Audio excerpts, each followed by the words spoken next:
தேமுதிக தலைவர் விஜயகாந்தை நேரில் சந்திக்கும் திட்டம் உள்ளதாக விடுதலை சிறுத்தைகள் கட்சித் தலைவர் திருமாவளவன் தெரிவித்துள்ளார். இது தொடர்பாக திருமாவளவனுடன் நமது செய்தியாளர் ராஜ்குமார் நிகழ்த்திய நேர்காணலை இப்போது பார்க்கலாம். இப்போ தேமுதிக தலைவர் விஜயகாந்தை மக்கள் நல கூட்டணி தலைவர்கள் மீண்டும் சந்திக்கிறதுக்கு ஒரு வாய்ப்பு இருக்குமா? அதே போல தேமுதிக தலைவர் விஜயகாந்த் திமுகவுக்கு வருவதற்கான ஒரு வாய்ப்புகள் இருக்குன்னு திமுக தலைவர் கருணாநிதி சொல்றாரு. நீங்களும் அழைப்பிடிக்கிறீங்க, இதை நம்ம எப்படி பார்க்கலாம்? தேமுதிக தரப்புல இருந்து விஜயகாந்த் அவர்கள் தன்னுடைய நிலைப்பாட்டில் எவ்வளவு உறுதியாக இருக்கிறார் என்பது இன்னும் ஓரிரு நாட்களில் கட்டாயம் வெளிப்படும்.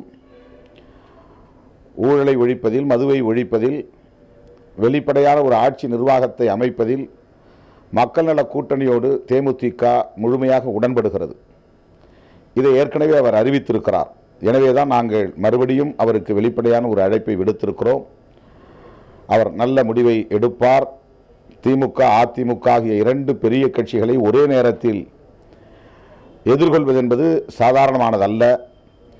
எனவே ஒருமித்த கருத்துள்ள கட்சிகள் தனித்தனியே பிரிந்து தேர்தலை சந்திப்பது நலம் பயக்காது என்கிற அடிப்படையில் தான் தேமுதிகவுக்கு அதனுடைய தலைவர் விஜயகாந்த் அவர்களுக்கு நாங்கள் இரண்டாவது முறையாகவும் வெளிப்படையான ஒரு அழைப்பு விடுத்து காத்திருக்கிறோம். நீங்கள் மீண்டும் சந்திக்கிறதுக்கு ஏதோ வாய்ப்புகள் இருக்கும்? எதுவும் நிகழாம் அரசியலில்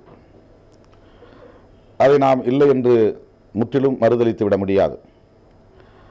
ஆகவேதான் எங்களுடைய தொகுதி பங்கீடு தொடர்பான வேலைகளையும் நாங்கள் ஒரே நேரத்தில் செய்து கொண்டே சுற்றுப்பயணத்திற்கான செயல் திட்டத்தையும் நடைமுறைப்படுத்தி கொண்டே தேமுதிக, தமிழ் மாநில காங்கிரஸ் இன்னும் இந்த கருத்திலே உடன்பாடு உள்ளவர்கள் மக்கள் நல கூட்டணியோடு இணைந்து செயல்பட வேண்டும், தேர்தலை சந்திக்க வேண்டும் என்கிற அழைப்பையும் விடுத்து வருகிறோம்.